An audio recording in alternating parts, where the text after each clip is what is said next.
Star vs. the Forces of Evil belongs to Daron Nefcy, Disney Channel, and everyone else associated with this creation. Please go support Star vs. the Forces of Evil and go buy the Magical Book of Spells. Hello everybody, I'm Raspberry Barrel, and welcome back to reading the chapters of the Star vs. the Forces of Evil Magic Book of Spells. Today we'll be reading Skywyyne, Queen of Hours chapter. So, just a little recap if you missed it. We'll be reading the chapter, talking about some things that are in the show, connect what's happened in Season 4 so far, up to the episode Ready, Aim, Fire is where we're at this point. And yep, that's it. Skywyyne, Queen of Hours. Tick-tock the clock talks, but secrets are its powers. The only one to break its spell is Skywyyne, Queen of Hours. The Heir of the Hourglass, Year 1. Oh dear reader, where do we start? Let's start at the beginning. As the children's tale goes, our people came on a boat, found the land of Muni, made it great, it's not that great, and worshipped the stump. I mean, not me. I'm a non-believer. We fought off the wicked monsters. Well, we didn't. We are still fighting them every day.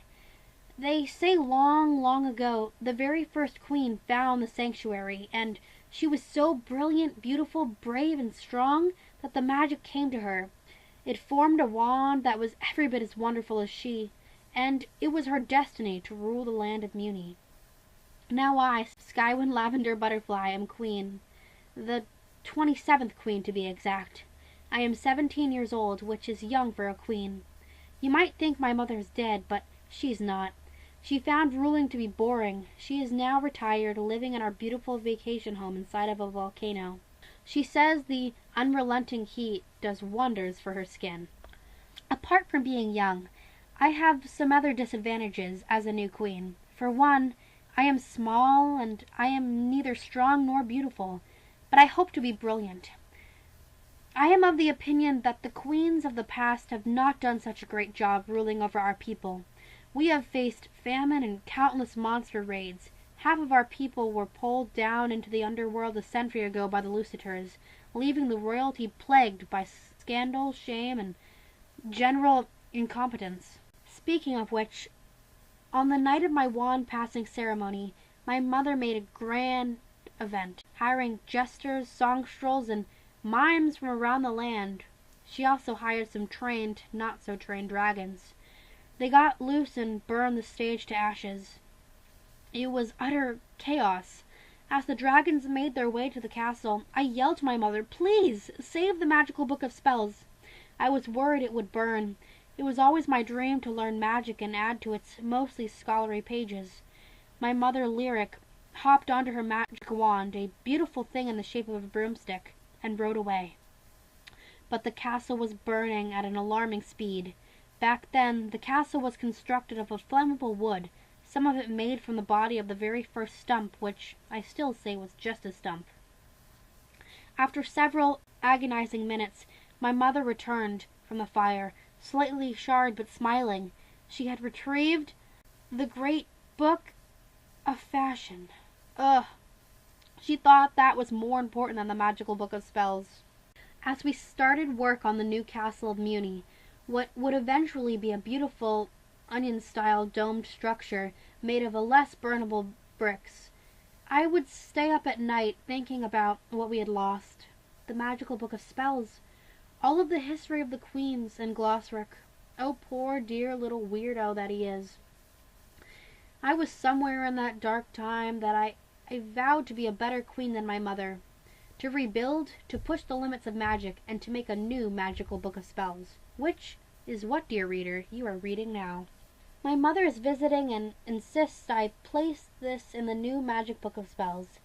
She thinks that my ambitions to pursue magic are wonderful, but that I cannot ignore the other duties of royalty, like choosing the fashion for my reign. Here is a page from the great book of fashion. It has been used by every queen to decide what her people should wear. I do not care. I close my eyes and flip to a random page. What you see above is the result. My mother thinks I should have chosen something more slick, but I believe this is just fine, and who cares anyway? I remember the day of my wand passing ceremony, like it was yesterday. I was excited and terrified all at the same time. It was a day I had long waited for, but alas, just before the wand reached my hands, the dragons got loose and burned down the castle. The ceremony was postponed a month and held with just my mother, my father, and myself on top of the smoldering ashes of our once great castle of the very flammable wood. I had always admired my mother's magical wand, long, slender, clean, and capable of flight. When I grabbed it, I could feel the magic swirling around inside me. I could see time as an infinite paradox, going not eternally forward nor backward, but around and around in a repeating, dizzying circle. My destiny set, my wand the shape of a clock. The ringing bells. My wand has a unique feature, ringing bells on the top. These bells make a sound that can only be heard by dogs, ferrets, and pig goats. The crystal. My crystal takes the form of the hands of a clock. It may not look very crystal-like from afar, but if you look closely, the hands are made of black onyx. The clock face is made out of moonstone and smells of licorice. The charging port and wand charger. My wand runs on a combination of black onyx crystals and unicorn tears. The mill horse. My wand is powered by the same mill horse who ran my mother's wand, Bartholomew the Brave. He is quite an old horse, but still strong. Skywyyne, Queen of Hours. 5 butterfly power. Aruli sign, silkworm. Height, 5. Cheek marks, hourglass. Attributes. Strength, 16. Intelligence, 18. Wisdom, 20. Dexterity, 5. Constitution, 18. Charisma, 7. A note from Star. Skywyyne is one of my favorite grandmas. She was rebellious and had pretty wicked spells, kinda like me. Note from Glossric. Skywynne's chapter is also the only chapter Star actually read all the way through. Heir of the Hourglass, Year 2. Hello, dear reader. Much has happened, and you'll be glad to know that time has been on my side. I have been quite busy creating spells. Some of them have even been useful. I'd like to tell you the origin of a particular one, for it's quite an entertaining story. I have been ruling for 2 years, mainly overseeing the rebuilding of the new castle, which was going painfully slow. My people were at their wits' end, distrustful of the royalty, sick of living in tents, but far too lazy to put in the real work of castle rebuilding. It was then that my mother, Lyric, came by for a visit. She brought along a prince, one of many, I'm afraid. This prince was named Dip Kelpbottom of the Waterfolk, and he really was a dip. In frustration, I spun around, pushing the two of them out the door with a blast with my wand, while muttering, "Infuriating repeater," and got back to dealing with the problems of my inherited kingdom. The next day my mother returned with Dip Kelpbottom, and again I kicked them out. The scenario went on like this for weeks, but her returning with Dip and me kicking them out. The fact that she never seemed to have any memory of having already done this made me even more frustrated. And to top it off, the kitchen staff had given me the same meal of creamed corn and smoked fish every night. I was about to blast them too when suddenly I realized that time must be repeating itself. I was a bit frightened, but mostly impressed with my abilities. What use could this spell have? And then it occurred to me, I could trick my people into rebuilding the castle themselves with no memory of it. The very next day I told my people that if they picked up a brick and trusted me, we could restore Butterfly Castle in just 1 day. They were suspicious, of course, but decided to give it a try. Little did they know that that day was actually 5 years of hard labor. The castle was completed, bigger and more beautiful than ever. All the humans had a new home inside, and most importantly, I won them over. They dubbed me Skywyyne, Queen of Hours, and paraded me around the grounds. What to do if you want to repeat time? To repeat time, grab your wand with your pinky out. Think of something frustrating, like how your mother believes a man is of any importance, and power up your wand as you spin around once clockwise, uttering the phrase, "Infuriating repeater." Then blast. You will find time repeating itself over and over again. When you want it to stop repeating, simply do the spell backwards. Blast, spinning once counterclockwise as you utter the phrase, "Gnitimfrin Tip her. Power down your wand with your thumb pointed out, and you will find time acting normal again. Uses for time repeating spell. Studying for an exam. Getting the most out of your vacation days. Getting to know someone when you are too shy to speak to them like a regular person. Tricking your peasants into rebuilding your burnt down castle. When you're not sure of the right thing to say to someone who probably doesn't know you exist and you wish to try out a bunch of different things so you can hopefully sound exciting and they'll remember you better. Hello doesn't get much response, and I like your muscles feels awkward, so you'll eventually settle on, how is the weather? The Heir of the Hourglass, Year 3. I have been very busy ruling Muni and creating spells. It seems I have been a good queen thus far. My people they have a place to live, safe from the monsters in the forest of certain death. We are close off, but not hungry, as I have learned how to make food out of pure magic. Every day the people flood the town square, and I create a storm cloud of tasty treats that rain down on my people. What to do if you want to create food. Hold your wand to your stomach and think of something you want to eat. You may not know what you want, but if you want long enough, your stomach will tell you. Raise your wand into the air and send a primary blast into the clouds, calling out the food you want. If you want glowberries, call out, "Glowberries!" Then watch as glowberries rain down on the streets. If you don't want to eat the food yourself, this spell will be difficult to perform, and you might make mistakes. Once I tried to make pigeon pie for my people, but I was really craving dragonberry tarts. What rained down were pigeonberry tarts, and they were disgusting. A note from Glossric. This spell makes something you can put in your mouth, chew up and swallow, but I wouldn't say it's food. Quick, skip to Comet's chapter and make me a pie. And now, for a secret decoding thing. Take a minute to pause the video and try to decode this yourself. Did you decode it yet? Okay, here it is. 16 humans were lost to space. And now continuing. While experimenting with coming up with a new spell, I accidentally deleted gravity. Everyone on Muni, including myself, began to float up, and away. I tried my trick of just doing the spell backwards, but in this case, it only made things worse. We all started flying away even faster. But I collected myself and remembered that gravity is a consequence of the curvature of space-time caused by the uneven distribution of mass/energy. My spell had stopped Muni from rotating, so everyone was floating away. I had to get Muni spinning again, and then the centifragile force would pull the inhabitants back to Muni. Gravity was restored. Another code? Take your time. Did you do it yet? Well, here you go. They ended up inhabiting another planet, which is now a bustling world. What to do if you delete gravity? Another secret code. Okay, the code says, one day they will attack Muni. And now to continue. So, what to do if you delete gravity? First, power up your wand to a count of 115 so it's extra charged. 2. When you have enough power, call out Raspberry Ribbon Lasso. 3. Lasso the planet.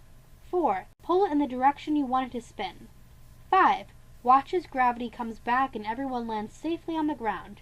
In all honesty, many will not land safely. Another secret code. You ready? This spell is very dangerous. And then the next page is completely secret code. Let's start with this one down here. You ready? The code says, the beast will be turned to dust. I have written this in Low Munian, which I am still attempting to learn because of its dark implications. Next one up here. A horrible, evil beast from the Underworld came up through the floorboards of the castle and attacked. I did a spell so dark that it turned the creature to dust. To do this, chant, "Evil beast, you will never again be released," and blast down. Okay, time for the next page. There are some things in this book that may look like some of that secret code, but as Glossric said in the last chapter, many people wrote in their own language, and so there are many different codes and symbols in this book that so far no one has been able to decode. What to do if you want to move time forward. To move time forward, hold tight to your wand and utter the words, "Shooting star, push me far, oh shooting star." This spell will push you forward in time exactly 10 minutes. This spell is beneficial if your mother decides to throw you a party full of eligible young princes and you do not wish to be there. At the said party, I repeated this spell 16 times. One more secret code to decipher at the bottom. Ready? It says, "Warning, this spell will push you forward in time, but you will never get that time back. If you move forward a year, you will lose a year of your life." What to do if you open Pandora's box. Here's another secret code. This box is also called the Box of Nightmares. Well, first of all, don't open it. Although if you're reading this, I assume that, like myself, you have opened it and are in big trouble. You will find its objects in through one end of the box. My personal assistant, my pet pig goat, and some of my hair, and starts spitting horrifying evil cockroaches out of the other. The only thing to do is think fast. Use your dimensional scissors, cut a rift, and throw the wicked thing in. Better hope you picked a dimension free of intelligent life. I have no idea where the box came from. I found it in the ashes of the castle. It probably belonged to one of my great-great-great-great-great-great-grandmothers. If only I had the original book of spells or glossary to warn me, but alas, I had neither, and I opened this box. What to do if you freeze time. Here's another secret code. It says, "Time hamsters make great loyal pets." Freezing time is easy, unfreezing time is not. To freeze time, all you need to do is wag your wand around and say, "Easy peasy, time freezy." Then enjoy your freeze day. As you know, being queen is exhausting. Having it to answer everyone's questions and fix everyone's problems, it is good to have some me time, you know? With my freeze day, I rearranged all the castle furniture to my liking, read a very long book, and snuck in handsome Sir Jem Robin's house to smell his freshly laundered shirts. A beautiful day. The problem is unfreezing time. You may think you can wave your wand and simply say, "Easy peasy, time unfreezy," but you can't. It does nothing. Don't even try. To move time forward, you must physically go to the planes of time and push the wheel of progress. Step 1. Take out your dimensional scissors and cut a rift in the planes of time. Step 2. Use your wand to get the wheel of progress started again. This will look like a big hamster wheel. 3. Avoid touching anything, especially clocks and time spirits. 4. Once the wheel is turning, Father Time will return and keep the wheel running for you. 5. He may give you sad eyes, but running on the wheel is his job. Tell him to quit being a baby about it. A note by Star. Update by your girl Star. Finding Father Time may not be that easy now because he's off exploring the universe or whatever. At least he's happier now. I fell for the sad eyes. What to do when you raise the dead. Another code. It says, "Take raising the dead seriously. You may accidentally be haunted for the rest of your life." I'm assuming that you have been tempted to raise the dead. I know it was one of my first thoughts when I started experimenting with my magic. I always imagined how fun it would be to see them rising from their tombstones. You may think this has to do with turning back time, but it doesn't. What this spell does is raise the dead from the underworld for a little mischief and fun. To raise the dead, follow these simple steps. Number 1. Find a graveyard. 2. Stand on the grave of the deceased you wish to reanimate. 3. Stick the handle of your wand into the ground.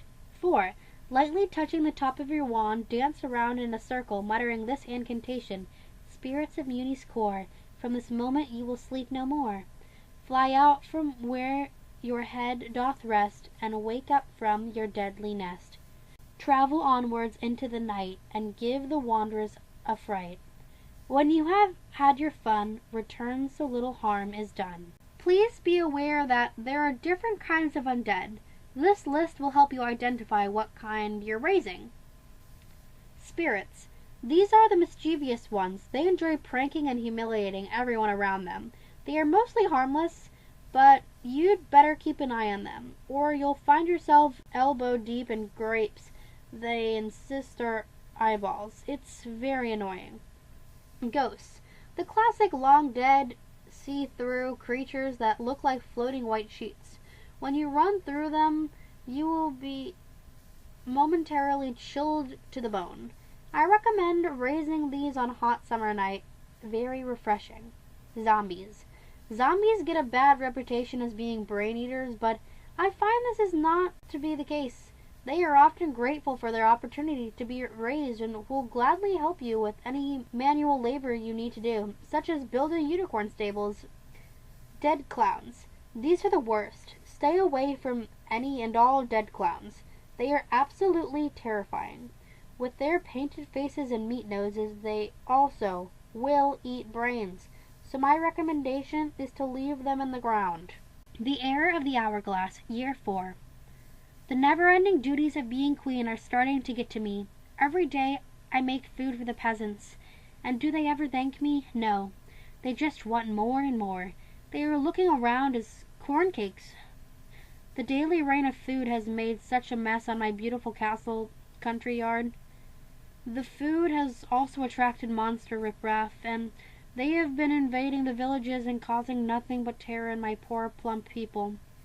Plus, worst of all, Sir Jim Robin now has a girlfriend. I suppose I only have myself to blame. I have been trying to speak to him for the 4 years, and have only had the courage to ask him about the weather. I was in a bad way. To make myself feel better, I used my dimensional scissors and traveled to dimension 811. I like this dimension. The only life on 811 is some rock moths and some very stupid fluorescent worms. It's quiet and a perfect place to push the limits of what one's wand can do. What to do when you explode a dimension. Well, now I've done it. I wanted to make something explode. I have done this before on a bad day, but this time I wanted to blow up something bigger than a hill or even a mountain. I wanted to rip the earth in two. Thinking of Sir Jim Robin and also feeling a fool for ever caring, I charged and charged up my wand, the glow so bright I felt like I was a star. My cheek marks glowed as well. I knew I must be dipping down for the first time. What a wonderful feeling, a feeling of so much power. I powered up and up, the glow from within me burning brighter and brighter. I was floating high up into the air. When I couldn't hold on to it any longer, I let out a mighty blast, and Dimension 811 was no more. Another secret code. Here we go. Please take a moment of silence for Dimension 811. Every year on August 12th, the day Skywyyne destroyed it. Heir of the Hourglass, Year 10. Well, I know you've not heard from me in many years. Indeed, a lot has happened. I was quite devastated by my actions after blowing up Dimension 811. It may have only been a dimension of moss and worms, but I truly missed those moss and worms. Having that much power shook me to my core. I do not think any queen has pushed the limits of magic as much as I, and I hope no other does. The power is too great. I was falling into a pit of despair, only emerging once a day to make food for my people, and then retiring to my quarters. One day my mother came by and told me I was trying too hard, expecting too much, that I shouldn't try to solve all the problems of Muni. It has too many, and that I should really brush my hair. I almost agreed with her, but something inside me shouted, "No, I can't lie idle. I am Skywyyne, Queen of Hours. If I have the power to blow up a dimension, I can fix one too." Inspired, I ran out of the room. I announced to my people that I was no longer going to make food for them out of magic. At first they were horrified, but then we got to work. I cleared out some of the forest around the castle, scattering the monsters that lived there, making room for my people. We planted crops, mostly corn. It wasn't easy. Often they complained, but eventually they could feed themselves, and they were happier for it. In just 5 years our population doubled. The castle grounds became too crowded. So we took over more and more of the monster territory. I taught my people to fight so that they could defend their land. It was a glorious time. With the burden taken away from having to wait around for food to fall from the sky, my people were free to make art. We sang, we painted. I opened the Skywyyne Institute for unmagical but somewhat gifted children. It was such a beautiful and marvelous time. I was elated. I also heard a rumor that Sir Jem Robin was nearly divorced. I went to his house, the one I knew so well from my former days of freezing time and sniffing his shirts. I knocked on the door, and when he answered, I kissed him. We were married the following year. My mother wanted to throw a grand party, but I said no way. Sir Jem Robin and I eloped in private in a quiet, rocky dimension I found surrounded by fluorescent worms. For you see, dear reader, after exploding Dimension 811, I found some of the worms in my shoe. I planted them in Dimension 812, a dimension previously void of life, and they are doing marvelously. Heir of the Hourglass, Year 13. The most incredible thing happened today. Glossaryck has returned. I opened the book to write a new entry. That's right, I'm back to my spells again. And there he was, eating pudding of all things, and getting it all over the pages of my beautiful book. It turns out he had not burnt to ash in the fire. I asked Glossaryck where he had been, and all he would do to answer was, "Oh, I was on vacation. Apparently, he hasn't changed at all." He also told me my new book was lovely, and he was going to live in it. He introduced me to some of his pets, who would also be living with him. 3 silkworms named Silky, Stinky, and Sassafras. He told me they would be helpful if the book was ever burned again. He had some other pets, too. Stormy the centipede, Simone the beetle, and Sally the earwag. I welcomed them to the book. Of course, you know, my fondness for bugs. He then asked me to introduce him to my daughter. Daughter? I told him I didn't have a girl, but a beautiful son named Justin. 2 years old now. He just scratched his beard and asked if I was sure. I told him I know the difference between boys and girls. Thank you very much.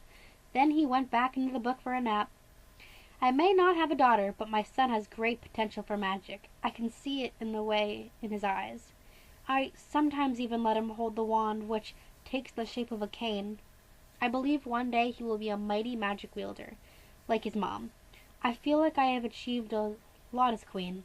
I'm looking forward to the day when my little Justin rules Muni, and perhaps I can retire to the royal vacation home inside of the volcano. A note from Glossaryck. Hi, Glossaryck here. That won't happen. Also, I wasn't on vacation. I was dealing with that insolent creation of mine, Romulus. I've turned his hands into snakes. I told him there was a lesson to be learned, and the lesson is that having snakes for hands is not easy. I have done it. I have created my greatest spell to date. Perhaps the greatest one I will ever create. It's called the Warnicorn Stampede. I have taken the classic Warnicorn transformation spell and altered it with a stampede, multiplying the original Warnicorn into a herd of Warnicorns, and then giving the herd locomotion. To make a Warnicorn stampede, you must do a complicated incantation dance. I have drawn it out here. A note from Star. You can't be lazy on this incantation dance. When she says hold your wand way up, you better hold it way up.